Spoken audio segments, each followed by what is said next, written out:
By now, a lot of you have probably already seen Amazon's superb adaptation of the comic book known as The Boys.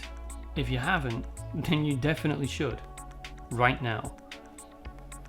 Before I get started, I want to say that watching this show was an absolute joy, and in my humble opinion, it is equal to, if not better, than any movie that Marvel Studios has released. Yeah, I said it. Deal with it.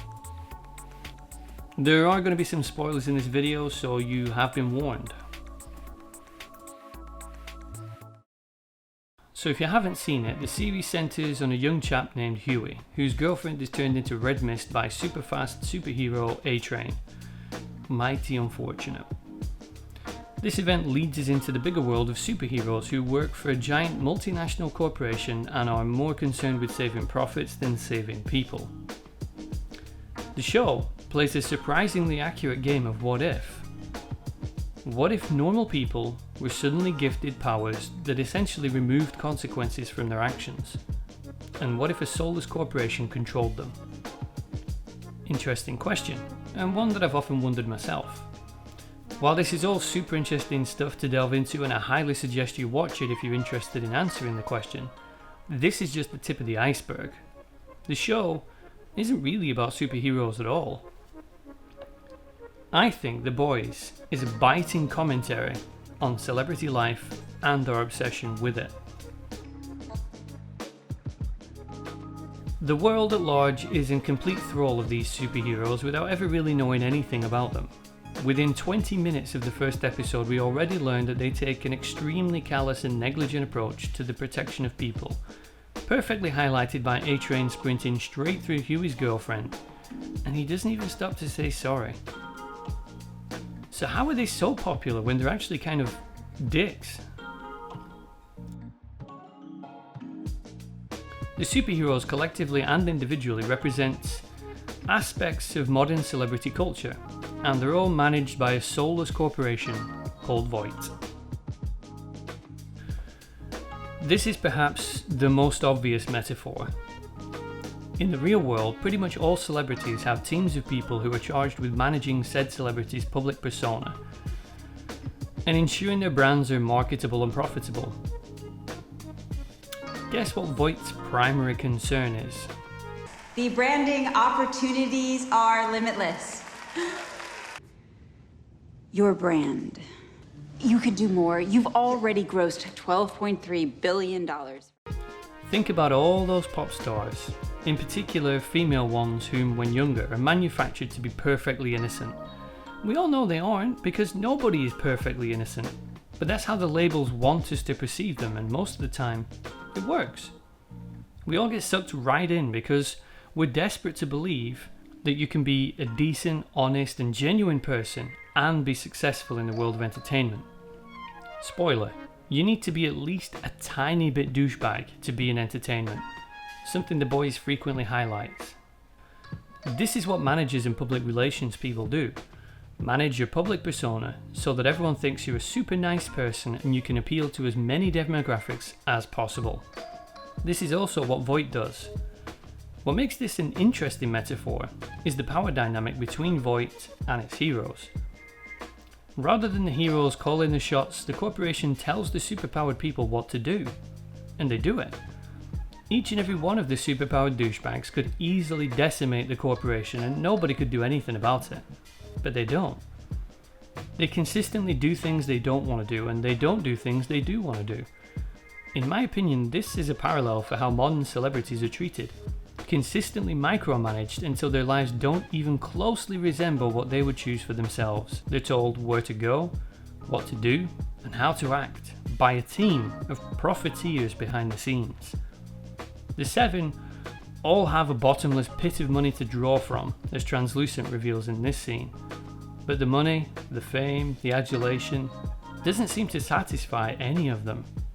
Nobody is happy.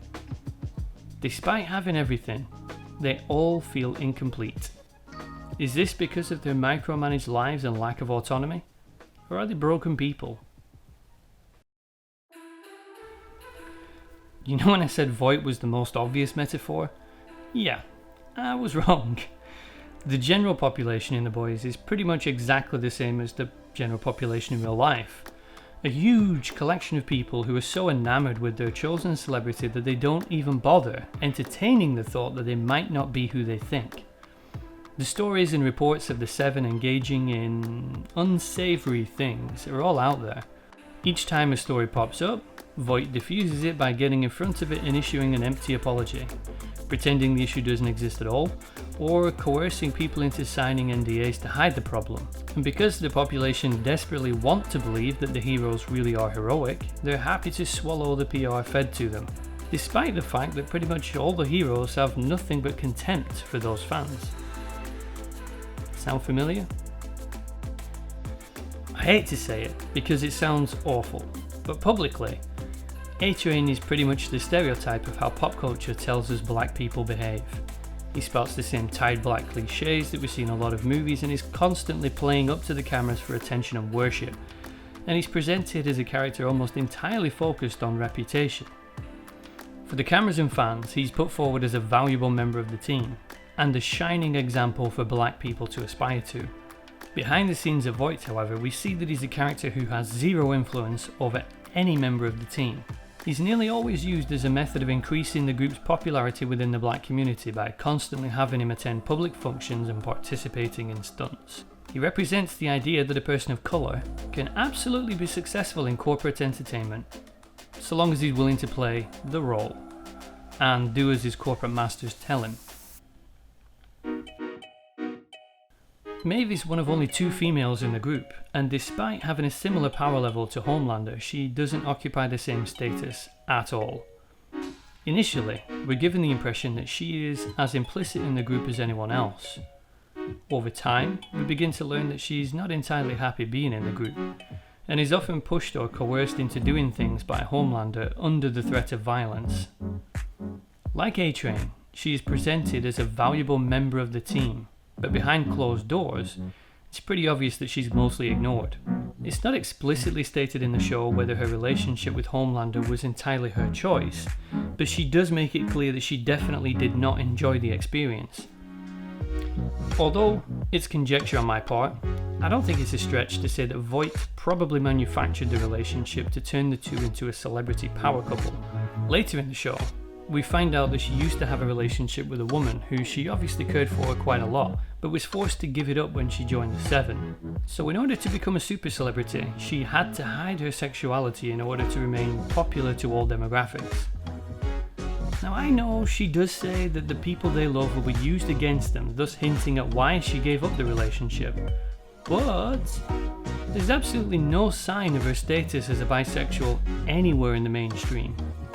To me, this makes it far more likely that Voight have kept it under wraps to help her appeal to a wider demographic and also create the power couple between her and Homelander.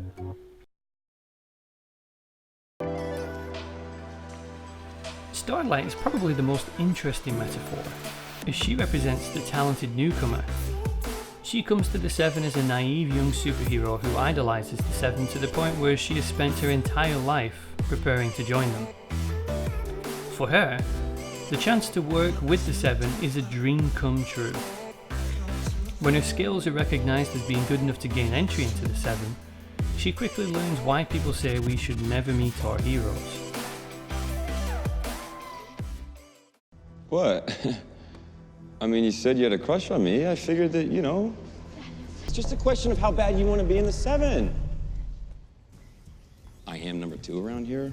So, if I say so, you'd be out of here. Just think of all those kids. I mean, the kids. All those kids that look up to you.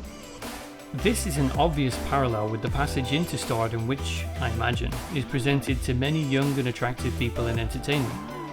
Compromise your morals to satisfy someone in a more powerful position than you, or say goodbye to fame and fortune. She chooses the former.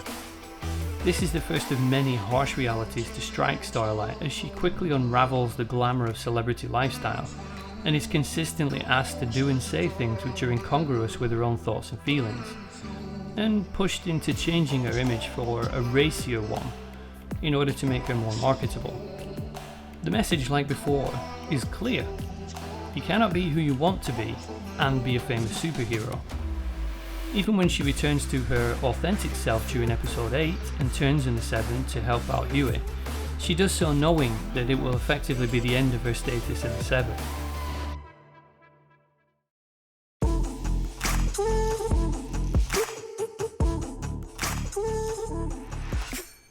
The effect of celebrity is an interesting one, and is demonstrated well in our first real interaction with the Deep. He interprets Starlight's fangirl gushing as a sexual advance, and despite it being obviously inappropriate, he drops his pants expecting a starry-eyed naive fan to be more than happy to service him. When she rejects him, he uses his supposed status within the group to then offer her a choice. She can trade sexual favours for her place, or she can go back home to her small hometown life.